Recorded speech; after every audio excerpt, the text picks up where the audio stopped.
मित्रों, आपके अपने ही यूट्यूब चैनल में आपका बहुत बहुत स्वागत है। हमने पीछे क्लास एक दो दिन बंद रखा था, किसी टेक्निकल प्रॉब्लम के कारण बंद था, लेकिन फिर से हम आपके लिए लेकर आ गए हैं एसएससी जीडी के प्रैक्टिस सेट 7। ध्यान में रहे, अगला जो 7 था, पिछला जो 7 था वो मैथ का था, लेकिन ये जो 7 है वो रीजनिंग का है। अभी संडे के दिन जो लोग ऑफलाइन सेट मारे थे, ये उसी सेट का सोल्यूशन है रीजनिंग का सिर्फ, इसलिए ध्यानपूर्वक देखें। जो लोग सेट मारे थे वो भी देखें, जो सेट नहीं मारे थे वो क्वेश्चन का लेवल देख ले कि कैसा आपका रीजनिंग का प्रश्न मिलेगा। तो बिना विलंब किए चलते हैं हम लोग अपने प्रश्न पर। ध्यानपूर्वक देखिएगा, हर क्वेश्चन को सीरियस के नज़र से, गंभीरता के नज़र से देखिएगा, क्या पता कौन से एग्जाम में आ जाए। देखिए, दिया है कि उस विकल्प का चयन करें जिसमें शब्दों के बीच ठीक सही संबंध है, जो संबंध शब्दों के दिए गए युग में है। जैसे पहिया और तिल्ली। पहिया तिल्ली क्या हो गया, जब आप किसी पहिया को देखेंगे ना तो उसमें ऐसे ऐसे तिलिया लगा हुआ रहता है। अब तो आ गया बहुत सारा बाइक में कि तिल्ली कम से कम रहता है, लेकिन ऐसे साइकिल वगैरह अगर देखेंगे तो बहुत सारे ऐसे ऐसे पतले पतले तिलिया होती है, यानी पहिया बना होता है तिल्ली से। तो वही संबंध आपको बताना है। मेज, कुर्सी, नाजी, घर, कमरा। हाँ, घर में कमरा, कोई भी अगर बड़ा घर होगा तो उसमें देखेंगे कोई ऐसे कमरा बना होगा, कोई पूरब की ओर, कोई पश्चिम की ओर, लेकिन कमरा से पूरा सजा होगा। जैसे पहिया तिलियों से सजा हुआ रहता है, वैसे ही कमरा, घर कमरा से सजा हुआ रहता है। चलते हैं हम लोग अगले प्रश्न पर। दिया है 4 शब्द दिए गए जिनमें से 3 शब्द किसी न किसी प्रकार से एक जैसे हैं, जबकि एक शब्द अलग है। अब देखिए, एक प्रकार से हमें पहले देखना है, ये दीवार, ये छत। हाँ जी, इधर से दीवार, ये ऊपर छत, ये फर्श, नीचे फर्श, लेकिन ये पंखा, ये तो इलेक्ट्रॉनिक हो गया, ये हमारा इलेक्ट्रॉनिक, ये हमारा अलग हो गया।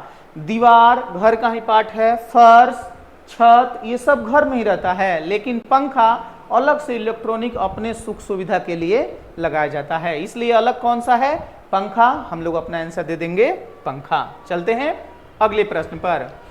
यदि किसी निश्चित कुट में ब्रिज को ACQS, यहां पर देखिए लिखते हैं BRIDGE को ACQSH, फिर उसके बाद दिया है JCEFHDF।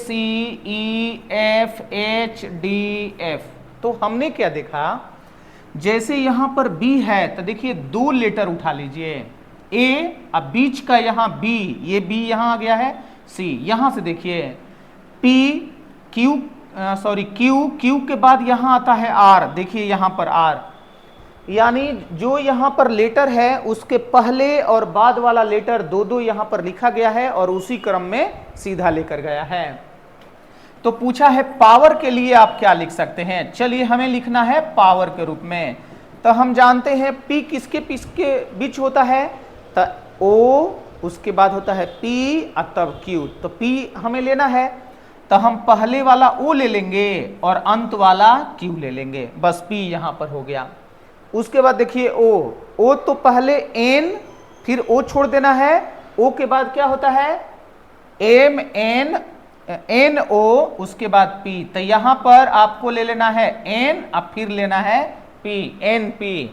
फिर यहां पर देखिए W, तो हम जानते हैं U के बाद V के बाद W छोड़ना है X, यानी V के बाद हो जाएगा X। अब यहीं से ऑप्शन देख लीजिए कि OQNPVX, देखिए यहां पर मिल गया। यहां से तो आप रिस्क ले सकते हैं, ये आपका आंसर हो गया OQNPVX, लेकिन नहीं, यहां पर भी देखिए ये हमारा OQNPVX दिया है, यहां EF दिया है, यहां DF दिया है। बस तो एक स्टेप और बढ़िए, यहां पर E है तो होना चाहिए D, और तब यहां पर E छोड़ा, यानी आंसर हमारा ये। वाह गजब, थोड़ा सा भी अगर ध्यान विचलित हुआ, देखिए ये हमारा आंसर नहीं होगा, आंसर हमारा होगा B नंबर। लास्ट में जाके वो चेंज कर दिया है।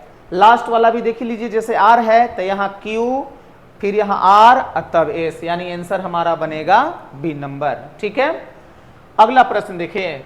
दिया है निम्नलिखित श्रृंखला में प्रश्नवाचक चिन्ह के बदलने वाले अक्षर का चयन कीजिए। जैसे देखिए यहाँ पर J है, यहाँ देखिए H के बाद I के बाद J, ये तो बड़ा सीरीज में है। तो यहाँ पर K के बाद L के बाद यहाँ होना चाहिए M।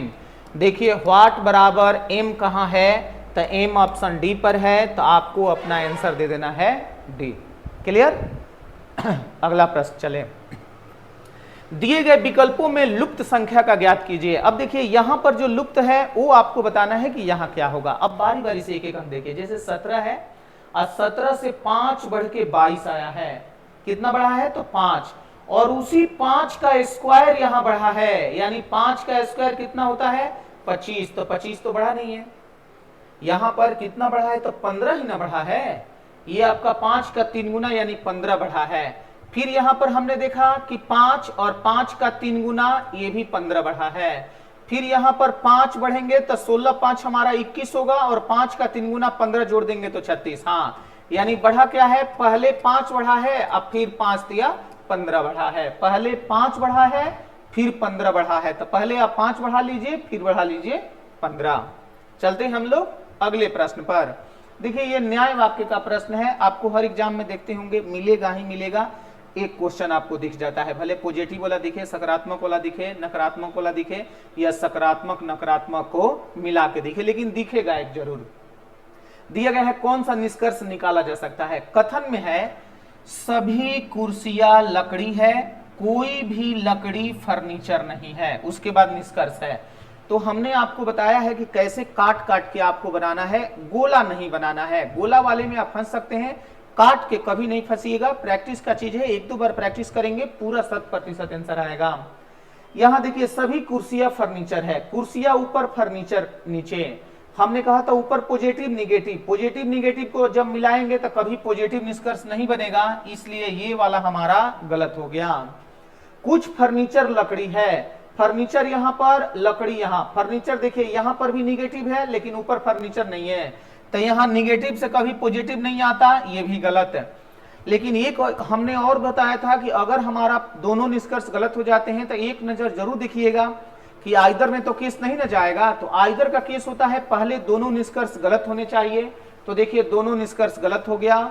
एक निष्कर्ष जो गलत है, एक सकारात्मक एक नकारात्मक होना चाहिए। ना जी, यहाँ तो सकारात्मक है, इसलिए हमें इसे छोड़ देना है। ये आइदर में भी नहीं जाएगा, तब नाइदर में जाएगा। नाइदर, ना तो एक ना दो। कहां पर दिया गया है? तो ऑप्शन डी पर है, ना तो एक ना ही दो सही है, इसलिए आपको अपना आंसर देना है डी नंबर। चलते हैं अगले प्रश्न पर। दिया है कि अंतिम घन के निचले सतह पर कौन सा होगा। अंतिम घन हमारा ये है और ऊपरी सतह पर 4 है और निचले सतह पर पूछा गया है, यानी आपसे प्रश्न पूछा गया है कि 4 के विपरीत क्या होगा। तो हमने आपको डाइस चैप्टर में बताया है कि अंक अगर लिया गया है तो अंक हमारा 1 से लेके 6 तक होता है। तो आप लिख लीजिएगा 1 2 3, यहाँ 4 5 और ये देखिए 6। अगर आपको 4 के विपरीत निकालना है तो 4 पे यहाँ पर मार्क लगा दीजिए। और 4 के सामने जो अंक दिखाई देगा वो कभी विपरीत नहीं हो सकता। जैसे देखिए 4 के सामने 1 5 काट दीजिएगा, ना तो 1 होगा ना 5 होगा। 4 के सामने 2 5, 5 कटा हुआ है, 2 काट दीजिएगा। 4 के सामने 2 3, देखिए 2 कटा हुआ है, 3 काट दीजिएगा। बस एक ही अंक बचा। 4 के विपरीत क्या बन सकता है? तो 6। आपको अपना आंसर दे देना है 6 है ये। तो यहां ऑप्शन डी पर दिया है, इसलिए हम कह देंगे ऑप्शन डी हमारा आंसर। कितना आ गया? 6।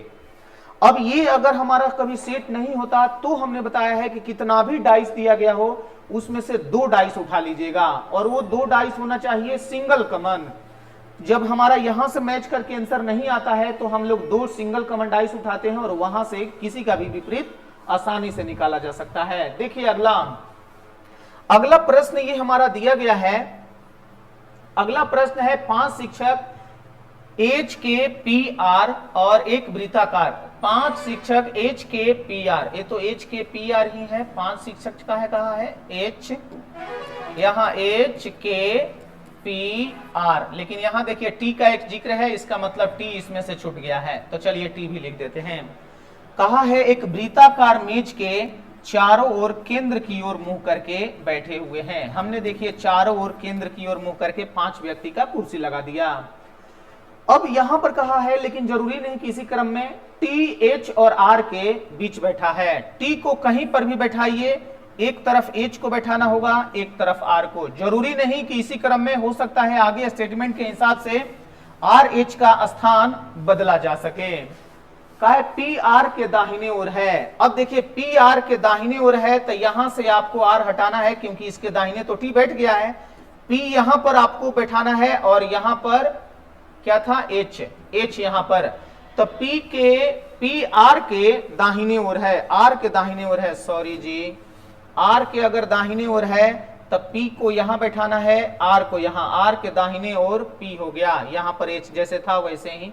एक बार फिर से देख लीजिए, T जो है H और R के बीच में है, T जो है H R के बीच में है। हम एक बार आकृति बना देते क्योंकि कंफ्यूज हो गए तो आप भी सोचेंगे कि कैसे आ गया। देखिए ये हमारा केंद्र हो गया, यहां से हमने 3 लकीरें खींच दिया और ये 5 लोगों के लिए। प्रश्न क्या कहा था, T H और R के बीच में है और P R के दाहिने ओर है। तो R को यहां बैठाइएगा और H को यहां बैठाइएगा, T को यहां। P जो है R के दाहिने ओर है, R के दाहिने यहां पर P है, तो देखिए यहां पर हमने P बैठा दिया। R के दाहिने दूसरे स्थान पर है, R के दाहिने दूसरे स्थान पर है, यहां आपको बैठा देना है दूसरा स्थान पर। कहा है H T के तुरंत बाएं है, H जो है वो T के तुरंत बाएं है। ऐसे फेस करके देखिए, T के तुरंत बाएं H बैठा है, K के तुरंत बाएं कौन सा। अब देखिए सारा जगह तो फुल हो गया, एक जगह ये बच गया, यही K के लिए बच गया। तो पूछा है K के तुरंत बाएं कौन बैठा है, K यहां पर है, इसके तुरंत बाएं देखेंगे आपको आंसर मिलेगा R। तुरंत बाएं कहां है, R कहां पर है, ऑप्शन डी पर, इसलिए आपको आंसर दे देना है कि K के बाएं हमारा R बैठा हुआ है, R हमारा आंसर। क्लियर, एक बार आप सेट कर देंगे तो हर हाल में तब तो कितना भी प्रश्न पूछते जाए आप आसानी से उसका उत्तर निकाल लेंगे। चलते हैं हम लोग अगले प्रश्न पर। देखिए अपने घर से निकलने के बाद समीरा पूरब में कुछ मीटर चली, वहां से वो दाएं ओर मुड़ी। अगर दाएं बाएं कुछ मीटर चली, पूरब चली, ऐसा अगर दिशा का गणना किया हो तो आप क्या करेंगे, पहले डायरेक्शन खींच लेंगे। तो सबसे पहले हमने एक डायरेक्शन खींच लिया, डायरेक्शन में हमने दिखा दिया ये नॉर्थ है, ये साउथ है, ये ईस्ट है और ये वेस्ट है, ये हमारा सेंटर है। कहा है अपने घर से निकलने के बाद समीरा पूरब की ओर कुछ मीटर। अब ये पता नहीं है, बताया ही नहीं है कि पूरब की ओर कितना, लेकिन पूरब की ओर चली है। देखिए पूरब की ओर चला दिए। फिर कहा है कुछ मीटर चलने के बाद वो दाएं मुड़ी। अब ऐसे फेस करेंगे ना तो दाहिना ऐसे होता है, दाहिना नीचे और बायां ऊपर, तो दाहिने ओर हमने इसे मुड़ा दिया। दाहिने मुड़ी और 100 मीटर चली, यहां देखिए दाहिने मुड़ा दिए और 100 मीटर भी चला दिए। फिर वो बाएं ओर मुड़कर 30 मीटर चली। अब देखिए बायां इधर हो जाएगा ऐसे, तो यहां बाएं हमने मुड़ा दिया और यहां चला दिया 30 मीटर। कहा है अंत में फिर बाएं मुड़ी और 40 मीटर चलकर बाजार पर पहुंच गई। यहां से फिर 40 मीटर चलकर ये बाजार पर यहां पर पहुंच गई। अब कहा है यदि उसके घर और बाजार की हवाई दूरी का मतलब होता है एकदम ऊपर ऊपर, यानी यहां से ऊपर ऊपर ऊपर ऊपर ये वाला दूरी, देखिए ये वाला, इसी को हवाई दूरी कहलाता है, ये हमारा 100 है, ऐसा प्रश्न में कहा है। तो पूछा गया है आरंभ में समीरा घर से पूरब की तरफ कितना चली, जो यहां से लेके यहां तक पूरब चली है इसी का दूरी बताना है। ये देखिए यहां तो 30 है ही और इसको मिला दीजिए, तो यहां से लेके यहां तक अगर 100 है तो ये भी हमारा 100 होगा, तो ये 40 है, तो ये रेखा हमारा 60 का बता रहा है। अब देखिए यहां से हवाई दूरी जो 100 है वो हमारा कर्ण बता रहा है और ये लंब आ गया, ऊपर वाला निकालेंगे ना तो पूरा आधार आ जाएगा और उसी आधार में से 30 घटा देंगे ना तो वाट कमान आ जाएगा। तो पहले आप आधार निकालिए, आधार बराबर होता है अंडर रूट कर्ण स्क्वायर यानी 100 के स्क्वायर माइनस लंब स्क्वायर यानी 60 के स्क्वायर। जैसे ही आप इसे हल करेंगे देखिए 1 पर 4 शून्य हुआ, यहां पर 36 पर 2 शून्य हुआ, हल करके देखिए ये 64 पे 2 शून्य आएगा, यानी पता चल गया कि 80 मीटर है। ये बता रहा है कि यहां से लेके यहां तक की आपकी दूरी 80 मीटर है। तो 80 मीटर में 30 मीटर तो दिखाई दे रहा है कि 30 मीटर यहां चले हैं तो 30 मीटर ये रहेगा ही।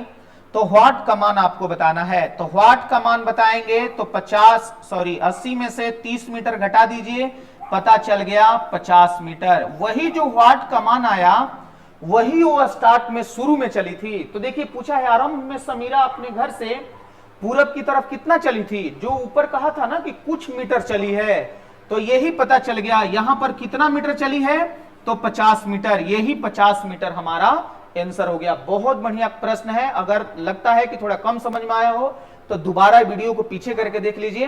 फिलहाल हमने इतना ही क्वेश्चन छांट के उस सेट से लिया था, क्योंकि ये हमारे सारे इंपॉर्टेंट और बढ़िया क्वेश्चन दिखाई दिए थे हमें, जो आगे आने की उम्मीदें जता रही थी। फिलहाल हम आज क्लास में इतना ही रहने देते हैं, फिर हम लोग मिलते हैं अगले प्रैक्टिस सेट के साथ। बहुत बहुत धन्यवाद आपको, thank you, Radhe Radhe ji.